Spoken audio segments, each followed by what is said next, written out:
In the gruesome aftermath of last week's latest in a string of mass murders that have plagued the remote regions of Crystal Lake, the final two survivors, a 12-year-old boy and his teenaged sister who lived in this house, have been moved to a county sanitarium for psychiatric examination.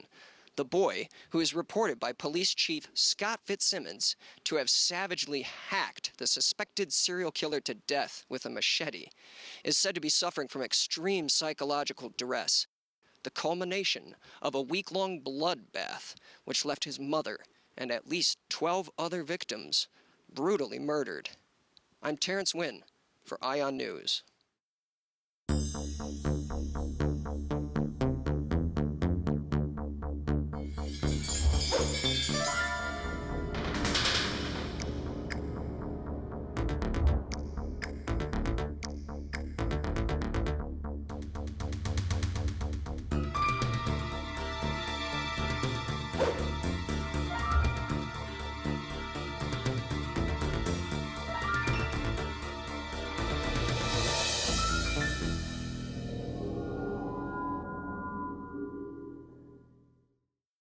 Chapter 4 of my book is called The Final Chapter.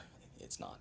It is an account of the murder spree of the third Crystal Lake killer, and that was witnessed by a young boy named Tommy Jarvis. And Tommy was so traumatized by the things that he saw that he spent the next 6 years locked up in a mental hospital.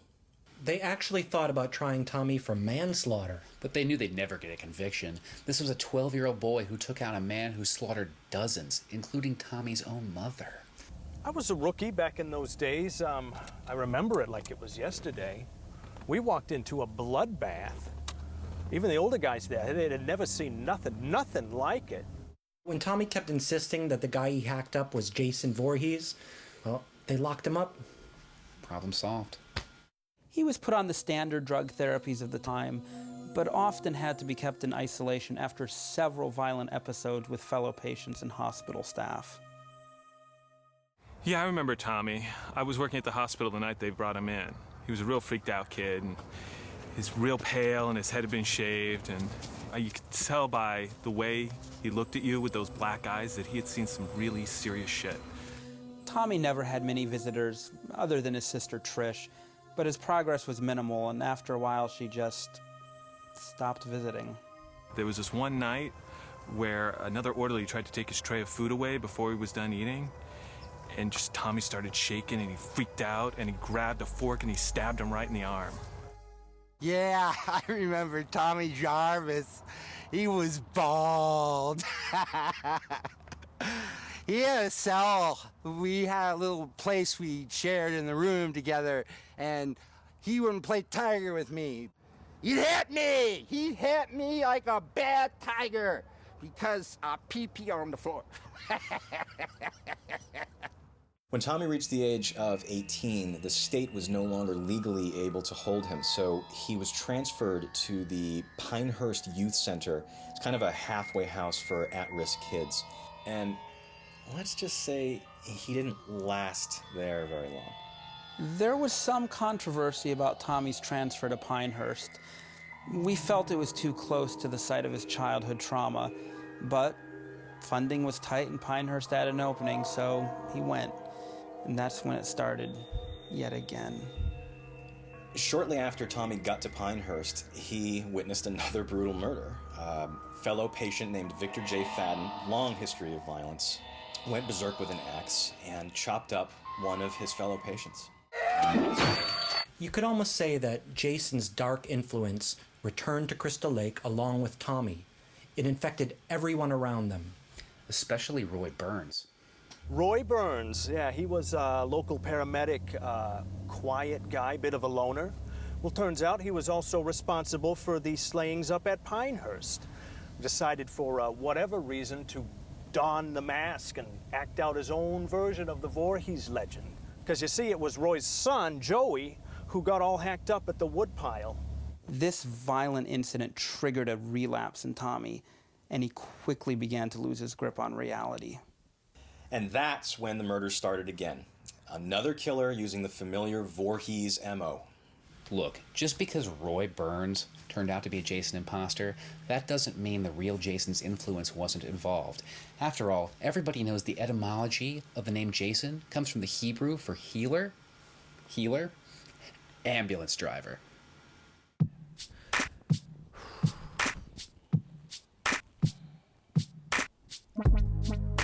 I got the 411 on this whole situation.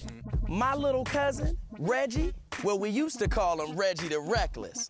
Reggie lived up in that nut house with my granddad.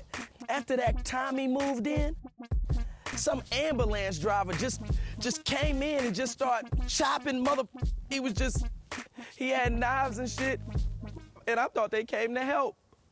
Well, I thought that's what the ambulance did. That's what the ambulance do. Dude even killed Reggie's brother, man. Demon. He killed him in the shit box, man. You don't die in the shit box. I was just a kid when it happened, 12, 13 years old. I don't know who was more obsessed with Jason Vorhees, Roy Burns, Tommy Jarvis. Doesn't matter. My sister Vi is still dead. We were as close as two sisters could be, me and Violet. Even got our first piercings together. She taught me my favorite dance. And I dedicate my art to her, what I do. This one's for you, Vi.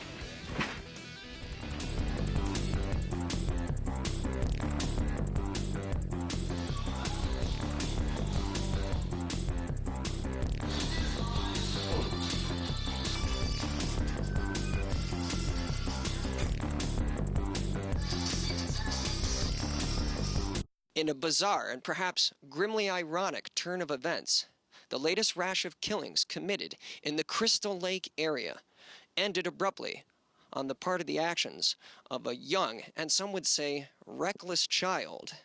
Reggie took his imposter ass down, man. He did take him down, though. I'm talking, man. Anyway, Reggie had on that little red jumpsuit. You know what I'm talking about? The little sweatsuit. It's so cute. He got the pants to match with the hood and all that. But anyway, he pushed the old cracker off the barnyard onto the bed of spikes. Blah, blah. You don't mess with Reggie like that. You just don't do shit like that, man. I mean, he might scream like a little bitch, but he'll fuck your ass up. Even in that little red suit. All day, every day. Now, this incident proves empirically that the Jason slayings were nothing more than a series of murders perpetrated by copycats. It proves nothing. Just because there was one copycat, that does not mean Jason wasn't involved. This was an isolated incident. And thankfully, we never had to see old Roy again.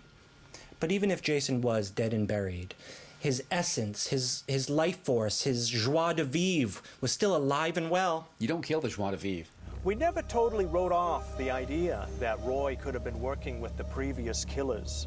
Found a heck of a lot of newspaper clippings in his files dating all the way back to the earlier massacres.